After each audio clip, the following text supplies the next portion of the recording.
Hello, everyone, and welcome to Entrepreneurship II. My name is Mr. Lucas. I'd like to share with you a few things here tonight about our course, expectations I have of the kids, and just how you can help them. Where can you find resources and have a better understanding of what we're doing here in the class? Uh, First of all, we can talk a little bit about expectations. I've had some parents ask one thing about like how do I know if my kids are showing up for Zoom meetings? They're comfortable with the face-to-face. They're at school, but again, they're not quite sure. So we want to talk about using Skyward. Skyward's going to be the app that you want to go back and look at for the attendance. So the faculty at CV here, we have been asked again to use Skyward to record this period by period. So you should be able to see exactly if your student is showing up for a Zoom session or even face-to-face. Zoom's pretty cut and dry as far as it works. So as far as once I finish my Zoom session with the kids, I can go back and run a report. It will tell me who's been logged in on the session, how many minutes are logged in, so I know if they're cutting out early. Like I don't go through and waste time. The timing on these Zoom sessions is so short anyway. We always have a lot of things to go over. Um, so I just run a report at the very end. So that's how we take attendance. And again, that should be denoted back in Skyward. I hope that maybe answers a couple questions. I've again had a couple parents check in with me about that and just asked, is so and so joining our Zoom session? So that's how you can go back and tell. Everything else here I want to talk about is dealing with Schoology.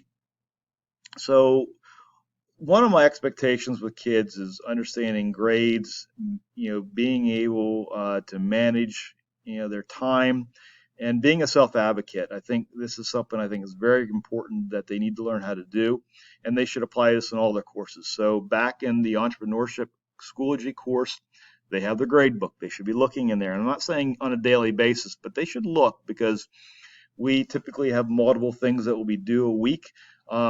Sometimes we have larger projects, but again, they should be looking to see, am I updating the grades? Did they turn something in? Maybe they thought they turned it in, but they didn't. So sometimes there has to be an open line of communication. So I encourage the kids to either message me via Schoology. That's probably the most convenient way for them, or they can email me. And I like sort of the email. I've told them that that's how my boss communicates with me, and I typically can get back to them sooner via email. But I think that open line of communication is excellent. And again, I'll share that with you. If you have any questions about anything, you're welcome to email me or message me in Schoology as well, whatever you prefer. But I really want the kids to be the self-advocate and take a look at their grades. I'm not like crazy.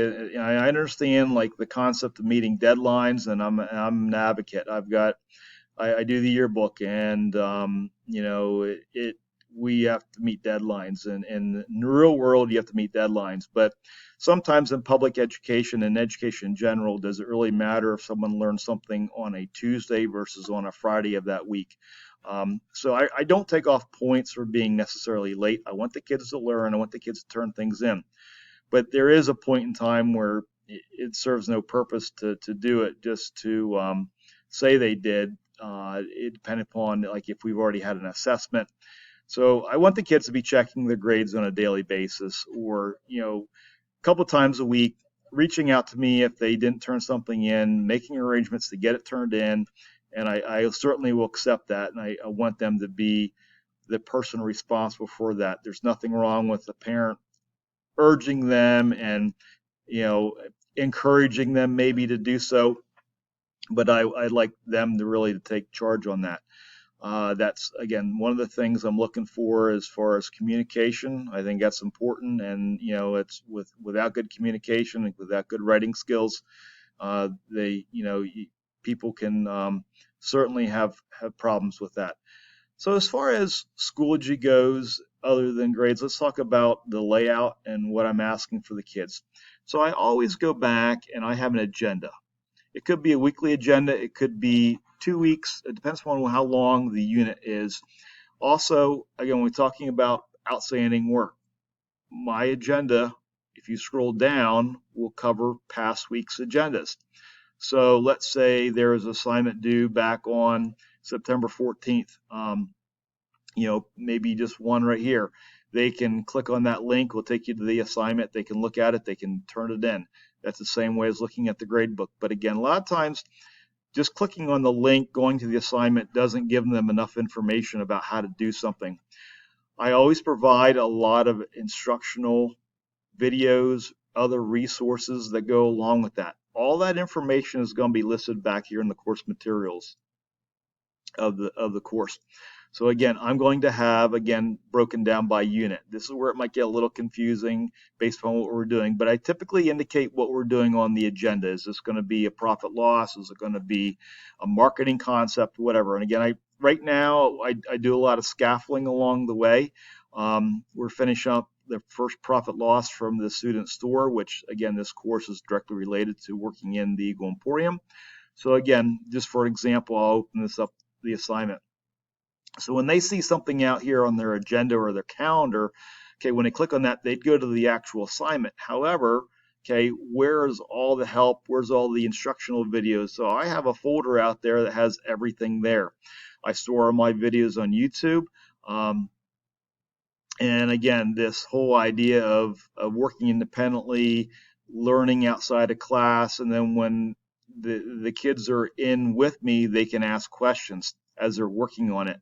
That whole flipped classroom concept I've been working with for several years, and I think with the courses that I teach and work with, it works very well, and Entre is very good at this. But again, I take them through a step-by-step process on how to do the P&L. So we use Excel pretty heavily, or I'm using Google Sheets now, so most people have access to, all people have access to Google Sheets.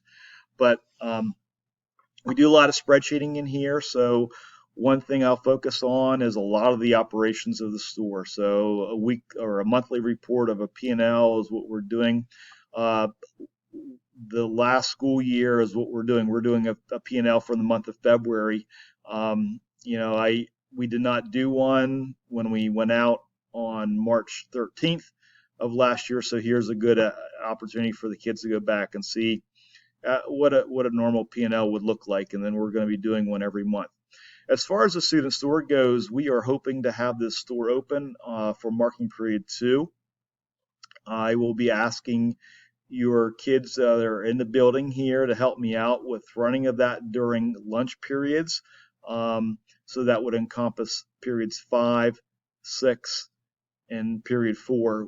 We meet period 7, and we will not be open period 7 because that's the only time that I'll be seeing the kids face to face. Normally, if I'm seeing the kids 5 times a week, that would be a different scenario. But again, we're going to be trying to get some limited hours open so the kids can have a good working opportunity within the store to deal with other students. Safety protocols will be in place for COVID. We're going to limit the number of people. Kids are wearing their masks just like they are in class. So again, we'll be getting more information out about the student store. One thing that we're working on right now with the store is we have an online site. So again, back if you go to the Cumberland Valley School District and go to the high school page, there's a link on the main page here that takes you out to the student store. And again, we're doing pickups, not in the high school office, but we have a vestibule or lobby area that's secure, where people can come in Monday through Friday, 8 to 3. So people can order online, we ship to them. And we also do store pickups, and we normally do, but so we have a chance to sort of look at some e-commerce and get a better understanding on this. So out here is our site. We have a real-time inventory between what we sell and have in our store to what we have on the website. So if I'm looking at a particular sweatshirt and it says we have 3 small on stock, if we sell one online, it's going to be reflected in the store. If we sell one in the store, it'll be reflective online. So this is something we're going to try to market and try to build more on. Typically, the website is for just simply the community. But at this point, with the store being closed, it's for everyone that they can go back and see what we have online. Now, not everything is online. We do sell a lot of food during the school year to students. But again, that's something that, the whole inventory management is very important to understand and give the kids an opportunity to plan and make informed decisions. It's usually going to be driven by data. And again, going back to Excel, looking at sales history, dealing with the operations. We also, in the course, will work on a lot of simulations. I have some simulations where they can go back and run their own businesses. There's only so much I can do with the student store. There's no major expenses that I incur. So some of these simulations that I have will go back and deal more with that, understand like marketing. We'll do two major ones. I have one at the very end of the year where the kids will have to come up with a business plan, come up with sales pitches, almost like watching Shark Tank, and to get a good idea on coming up with a product line. And it's just a great opportunity for the kids. And I think, it's a little different in nature where it's very hands-on. Now we're doing, again, some scaffolding to make sure that they know what they need to do, so when they hit these bigger projects, they have that information. But again, it's a great hands-on opportunity for the kids to, again, one, be involved in the store, either dealing with it on the e-commerce side, being face-to-face in the store, okay, and just dealing with the operations and working through some of these sims. And again, some of the kids here will go on and, maybe major in, marketing, maybe entrepreneurship. Maybe they'll end up having their own business someday. Maybe the kids even are thinking about that now. Again, a lot of times we talk about, marketing products, but again, it could be services, and they could be expanded to many different areas. So I'm probably running over my allotted time for you. And again, I'll simply wrap things up. If anyone has any questions, please feel free to contact me. I do encourage for my underclassmen, when it comes time to scheduling, to consider taking some of our college courses. We'll have some more information coming out of that probably in January when we are doing scheduling. So again, people always ask, what's after this course? What can they take? So within the business department, we offer several courses that are HACC credited, dealing with marketing, intro to business through HACC. So there's a lot of different areas we can get into, and I can talk about that in another video, but at least want to put a plug in about that. Thanks for stopping by tonight, and take care. Thank you. Bye.